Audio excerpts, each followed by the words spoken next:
রাখে। কিন্তু এদেশের মানুষের সহানুভূতি নিয়ে আপনি বিশ্বাসঘাতকতার রাজনীতির পথে হাঁটবেন না। দেশের স্বাধীনতা স্বকীয়তাকে বিকিয়ে দেওয়ার পায়ে তারা চালাবেন না।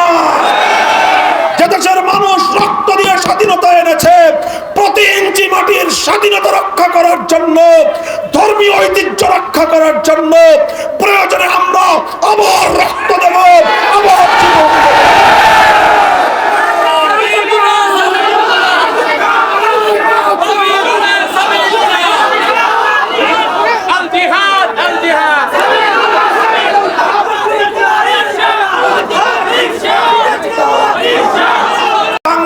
যারা ইসলামের দুশমন তারাই স্বাধীনতার শত্রু। যারা বাংলাদেশে ইসলামকে মাইনাস করতে চায় তারাই বাংলাদেশের স্বাধীনতা এবং বাংলাদেশ রাষ্ট্রের দুশমন। এই বাংলাদেশ রাষ্ট্রের দুশমনদেরকে, এই ইসলাম বিদ্বেষী কুচক্রী ভিনদেশী দালালদেরকে প্রতিটি জনপদে রুখে দাঁড়াতে হবে। অন্তর্বর্তীকালীন সরকারকে আমরা বলি, আবার বলছি, খাল কেটে কুমির আনার দুঃসাহস দেখাবেন না। মানবাধিকার কমিশন বিশ্বব্যাপী তাদের এজেন্ডা সম্পর্কে আমরা ওয়াকিফাল। গোটা বিশ্ব জুড়ে তারা সমকামিতার মতো পৃথিবীর সবচেয়ে নির্লজ্জতা, সবচেয়ে অশালীনতাকে তারা প্রমোট করে আসছে। মানবাধিকারের নামে সমকামিতাকে রাষ্ট্রীয় স্বীকৃতি প্রদান সহ প্রতিটি জাতি এবং রাষ্ট্রের মধ্যে বিশ্ব ইতিহাসের এই সবচেয়ে ঘৃণ্য নির্লজ্জতাকে তারা সামাজিক মর্যাদা দিয়ে মানবাধিকারের নামে প্রতিষ্ঠা করবার পায়ে তারা চালায়। এই মানবাধিকার নামক সমকামিতা কমিশনের কোন কার্যক্রম বাংলার মাটিতে চলতে পারে না।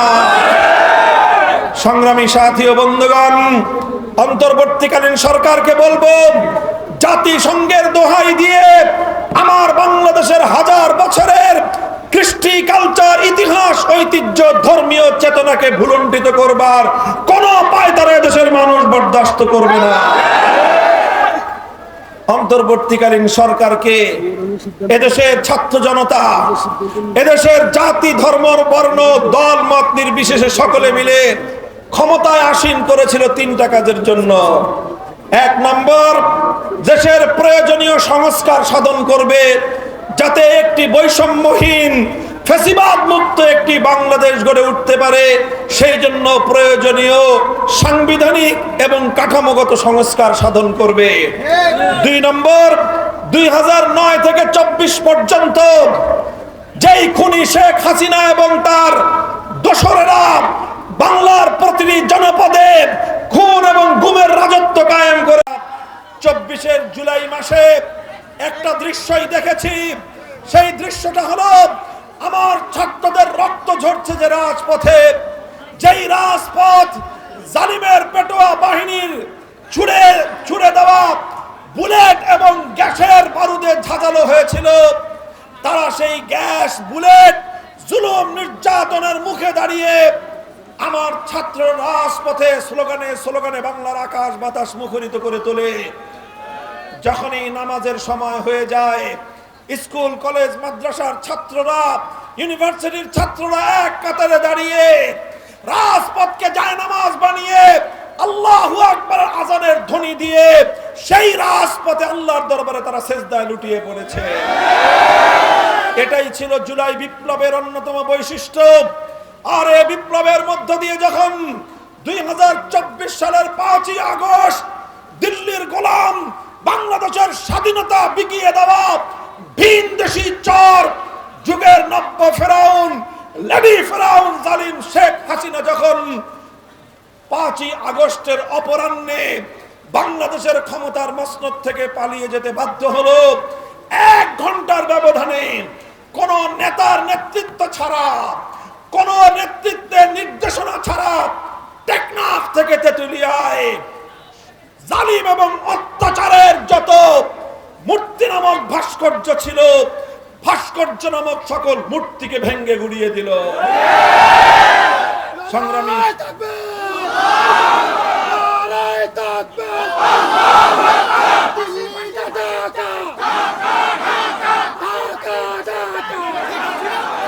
সংগ্রামী সাথী ও বন্ধুগণ, বক্তব্য দীর্ঘায়িত করবার সুযোগ নেই।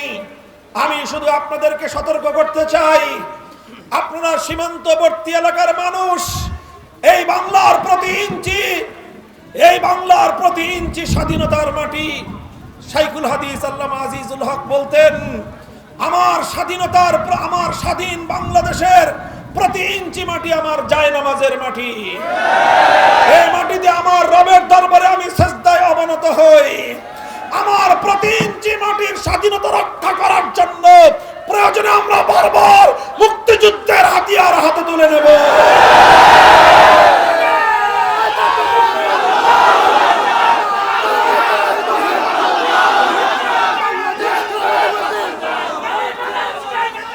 সংগ্রামী সাথী ও বন্ধুগণ, তবে আমাদেরকে স্মরণ রাখতে হবে, আমি যে কথা দিয়ে শুরু করেছিলাম, বারবার আমরা স্বাধীনতা অর্জন করেছি, কিন্তু ষড়যন্ত্রকারীরা আমাদের স্বাধীনতার সুফল ঘরে তুলতে দেয়নি। একইভাবে 2024-এর জুলাই আগস্ট বিপ্লবে এদেশের ইসলামপন্থী আলেম সমাজ সবচেয়ে বেশি রক্ত দিয়েছে। বাংলার সন্তানদেরকে রাজাকারের বাচ্চা বলে কটাক্ষ করলো, গালি দিল। বাংলাদেশের প্রতিটি শিক্ষাঙ্গন থেকে আমার ছাত্ররা সকল সংকীর্ণতার ঊর্ধ্বে উঠে এলো, সকল ভেদাভেদের দেয়াল ভেঙ্গে গুড়িয়ে দিল। স্কুল, কলেজ, আলিয়া মাদ্রাসা, কওমি মাদ্রাসা, প্রাইভেট বিশ্ববিদ্যালয়, পাবলিক বিশ্ববিদ্যালয়, সব ছাত্র জনতা হাতে হাত রেখে টেকনাফ থেকে তেতুলিয়া বৈষম্যের বিরুদ্ধে, ফ্যাসিবাদের বিরুদ্ধে তারা দুর্বার গণ ঐক্য গড়ে তুলল। প্রতিটি শিক্ষাঙ্গন থেকে আওয়াজ উঠল, অধিকার চাইলে যদি রাজাকার হতে হয়, বৈষম্যের বিরুদ্ধে কথা বললে যদি রাজাকার হতে হয়, যদি মেধার ভিত্তিতে সম্ভাবনাময় জাতি গড়ে তুলবার আওয়াজ তুললে যদি রাজাকার হতে হয়, যদি অন্যায় এবং অবিচারের বিরুদ্ধে কথা বললেই যদি রাজাকার হতে হয়, ক্ষোভের আগে ক্ষোভে বাংলার 4 কোটি দামাল সন্তান এক বাক্যে রাতের গভীরে প্রতিটি শিক্ষাঙ্গন থেকে আওয়াজ তুললো, তুমি কে, আমি কে। গোটা বাংলাদেশের ছাত্র জনতা সেদিন শেখ হাসিনার সেই রাজাকারী ট্রাম কার্ডকে তুড়ি মেরে উড়িয়ে দিল এবং দেশকে বিভক্ত করবার আমি বাকশালী শেখ হাসিনার ডিভাইড অ্যান্ড রুল, বিভক্ত করবার চরম ঘৃণ্য নীতিকে দেশের ছাত্র জনতা প্রত্যাখ্যান করলো।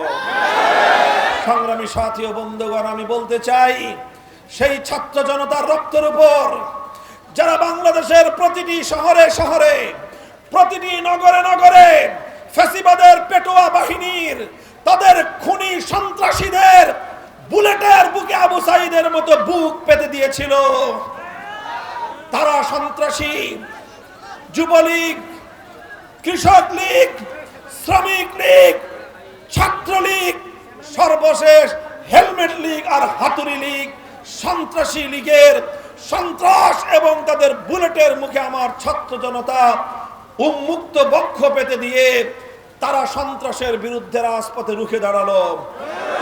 বাংলাদেশের এরপরে শুরু হলো মুক্তিযুদ্ধের চেতনার নামে নতুন ব্যবসা। ৭১-এর মুক্তিযুদ্ধের চেতনাকে হত্যা করে ৭২-এর এক ভেজাল মুক্তিযুদ্ধের চেতনা তৈরি করা হলো। আর সেই ৭২-এর ভেজাল মুক্তিযুদ্ধের উপর, ভেজাল মুক্তিযুদ্ধের চেতনার উপর তৈরি হলো বাকশাল। সকল মত এবং পথকে নিষিদ্ধ ঘোষণা করে নতুন বাংলাদেশ গঠনের অভিপ্রায়ে জীবন দানকারী মুক্তিযোদ্ধাদের বৈষম্যহীন বাংলাদেশ গড়ার স্বপ্নকে ধূলিসাৎ করে দিয়ে একদলীয় বাকশালের নির্মম নির্যাতনে ক্লিষ্ট হলো বাংলার মানুষ। 4 বছরে প্রাণ হারালো 30,000 এদেশের দামাল যুবক সন্তান। ঘরে ঘরে চিৎকার শুরু হলো, আর্তনাদ, সন্তান হারা মায়ের আর্তচিৎকার, সন্তান হারা বাবার আর্তকরুণ চিৎকার।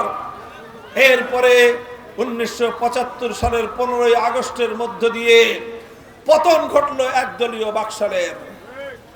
সংগ্রামী সাথী ও বন্ধুগণ, দীর্ঘ ইতিহাস বলতে চাই না, বলতে চাই শুধু এ কথা, যেভাবে ৭১-এর মুক্তিযুদ্ধের চেতনাকে হত্যা করে, সত্য প্রকৃত মুক্তিযুদ্ধের চেতনাকে ধ্বংস করে ভেজাল ৭২-এর চেতনাকে বিগত ৫০ বছর যাবৎ বাংলাদেশের মানুষকে ৭১-এর মুক্তিযুদ্ধের চেতনা নামে গেলানো হয়েছে। এদেশের মানুষের সঙ্গে ছলনা এবং প্রতারণা করা হয়েছে। এর চেয়েও মর্মান্তিক বিষয় হলো, যারাই সেই ৭২-এর চেতনার বিরুদ্ধে যখনই কথা বলেছে, যারাই বাকশালের বিরুদ্ধে বাংলাদেশে রুখে দাঁড়াবার চেষ্টা করেছে, যারাই প্রকৃত বৈষম্যহীন বাংলাদেশ গড়বার কথা যখনই বলেছে, তখনই তাদেরকে কখনো জঙ্গিবাদের নামে, কখনো তাদেরকে রাজাকারের নামে, কখনো তাদেরকে স্বাধীনতা বিরোধী শক্তি আখ্যা দিয়ে দেশপ্রেমিক জনতাকে বারবার টুটি চেপে হত্যা করবার পায়তারা চালিয়েছে। এই এটাই চলতে চলতে ২০২৪-এর বাংলার দামাল ছাত্র সন্তানেরা যখন এদেশকে বৈষম্যহীন একটি দেশ হিসেবে গড়ে তুলবার জন্য তারা স্লোগান তুলল, কোটার ভিত্তিতে নয় বরং মেধার ভিত্তিতে জাতিকে গঠন করবার আহ্বান যখন তারা জানালো, গোটা বাংলাদেশের ছাত্র জনতা যখন মেধার ভিত্তিতে আত্মমর্যাদা সম্পন্ন একটি জাতি গঠন করবার জন্য তারা রাজপথে নেমে এলো, তখন সেই ছাত্র জনতাকে চরম কটাক্ষ করে গোটা বাংলাদেশকে অপমান করতে এতটুকু দ্বিধা করল না ক্ষমতার মসনদে বসা দিল্লির গোলাম। এদেশের ছাত্র জনতাকে